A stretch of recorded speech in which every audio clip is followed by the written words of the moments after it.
వెంకటరెడ్డి గారు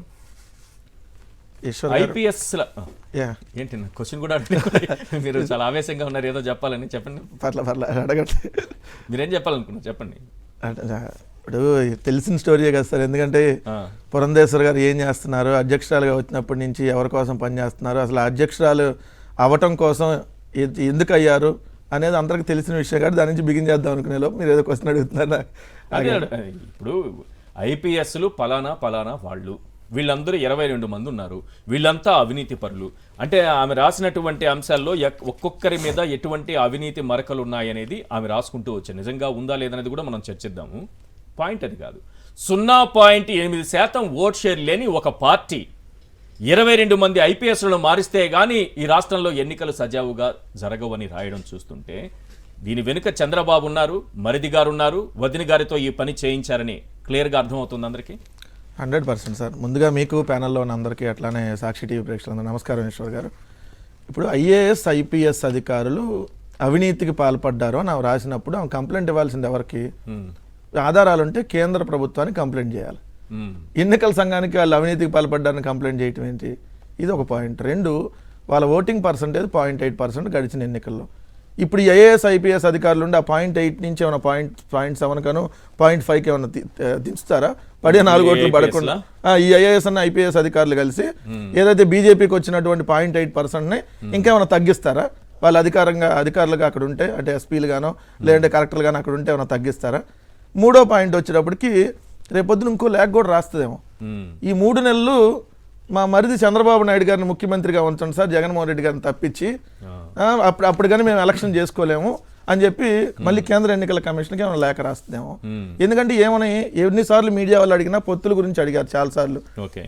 ఏమైందా పొత్తుల గురించి అని అడిగితే అసలు మాకేం సంబంధం లేదండి, అంత కేంద్ర బీజేపీ నాయకత్వం చూస్తుంది, నడ్డా గారు చూసుకుంటారని చెప్పినామా. మరి ఇదే లేక మరి కేంద్రం మీ జాతీయ అధ్యక్షులు కదా రాయాల్సింది, నువ్వు రాష్ట్ర అధ్యక్షురాలుగా మరి నువ్వు కేంద్ర బీజేపీ నాయకత్వానికి పంపిస్తే వాళ్ళు కదా ఎలక్షన్ కమిషన్గా ఉన్నట్టు రాయాల్సింది. మరి ఈ విషయంలో నువ్వెట్లా లేఖ రాసావు? ఇంకో అంశం స్పష్టంగా రాసినటువంటి లేఖ చూస్తే ఎంత హాస్యాస్పదం అంటే సార్, దాంట్లో ఒక అధికారి రాధిక IPS ఎస్పీ శ్రీకాకుళం ఎస్పీగా ఉన్నారు. దాంట్లో రిమార్క్స్ ఏంటంటే she is a Brahmin but married to a Reddy, she is tasked with ensuring Atchannaidu loses the election. అంటే ఏమో బ్రాహ్మణ IPS అధికారి రెడ్డిని పెళ్లి చేసుకుని అచ్చెన్నాయుడు గారిని ఎలక్షన్స్ నుంచి పెళ్లి చేసుకోకూడదు కదా, వీళ్ళ దృష్టిలో చేసుకోకూడదు. రాజ్యాంగం ఉంది. ఆమె రెడ్డిని పెళ్లి చేసుకున్నారు కాబట్టి ఆమంటే రేపు అచ్చెన్నాయుడు ఎలక్షన్ సంబంధించి ఆమె ఇన్ఫ్లుయెన్స్ చేసేది కానీ తీసేయాలంట.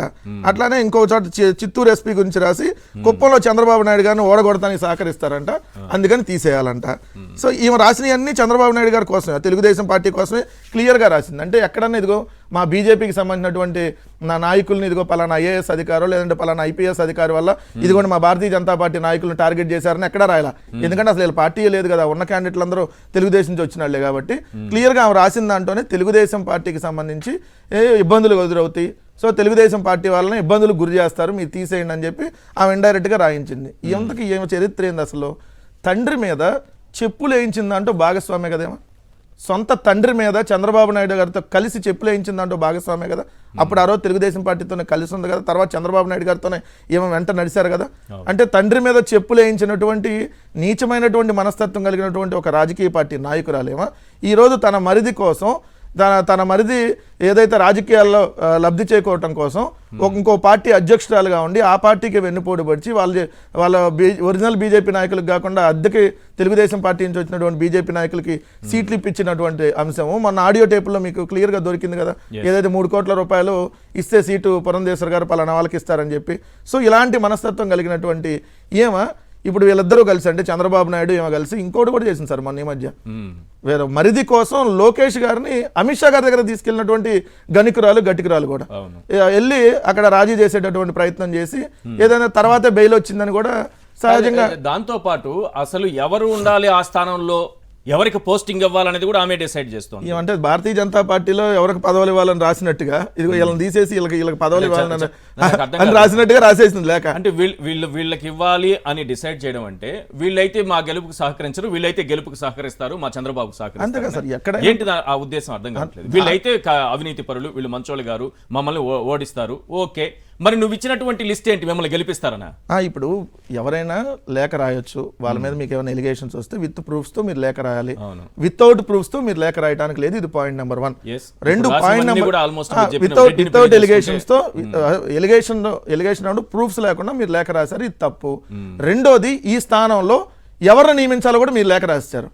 అంటే ఈ అధికారులను మీరు ఇక్కడ వేయండి అని అంటే అధికారులు మీకు ఫర్గా ఉండేటటువంటి అధికారులు, వాళ్ళతో మీరు ఎలక్షన్ చేసుకోవాలనేది మీ కుట్రలో భాగం కాదా?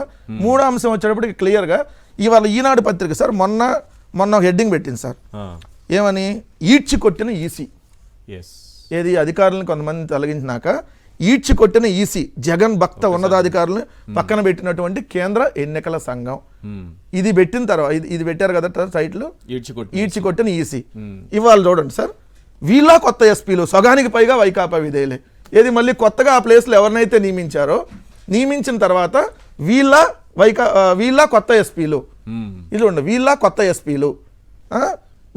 ఎస్పీలు సగానికి పైగా వైకాపా విధేయులే. కాదు సార్, ముగ్గురిని పెడతారు సిఎస్ గారు, ముగ్గురు అధికారులను పెడితే ముగ్గురు అధికారులు ఒక అధికారికే కదా సార్ ఎన్నికల కమిషనర్ నియమించేది. అంటే ముగ్గురులో వీళ్ళని సెలెక్ట్ చేసేది ఈసీయే కదా. అంటే ఈసీకి తెలుసా వీళ్ళు వైసీపీ వీళ్ళు టీడీపీ అని చెప్పి ఈసీ సెలెక్ట్ చేసిద్దా? అంటే నిన్నేమో ఈడ్చి కొట్టినంట, ఇవాళేమో కొత్తగా ఏది ఎలక్షన్ కమిషన్ నియమించిన కూడా వీళ్ళ కొత్త రామోజీ ఆఫీస్ లో పనిచేసే వాళ్ళు, రామోజీ తాబేదారులు వీళ్ళని పెట్టాలంట, వీళ్ళ కొత్త ఎస్పీలు. అంటే చూడండి సార్, అంటే రామోజీ చెప్పిన వాళ్ళు పెట్టాలా? ఇప్పుడు ఏంటి వీళ్ళ కొత్త ఎస్పీలు? పోనీ అదే అయిపోయింది. వీళ్ళ కొత్త ఎస్పీలు ఎంత దారుణం చూడండి సార్. దాంట్లో ముగ్గురిని ప్రపోజల్ వాళ్ళు మళ్ళీ లోపల మ్యాటర్లో రాస్తారు. ముగ్గురు పేర్లతో ప్రతిపాదనలు పంపించాల్సింది ప్రధాన కార్యదర్శి. అక్కడ జవహర్ రెడ్డి తన చాతుర్యాన్ని, అధికార పార్టీ అంతులేని విధేయతను ప్రదర్శిస్తున్నాడు. ముగ్గురు అధికారులని అంటే ఈ రాష్ట్రంలో ఉన్నటువంటి ఐఏఎస్లు ఐపీఎస్లు మొత్తం వైఎస్ఆర్ కాంగ్రెస్ పార్టీ మనుషులు అని చెప్పి వీళ్ళు చెప్పదలుచుకున్నారు. ఆశ్చర్యకరంగా ఏంటంటే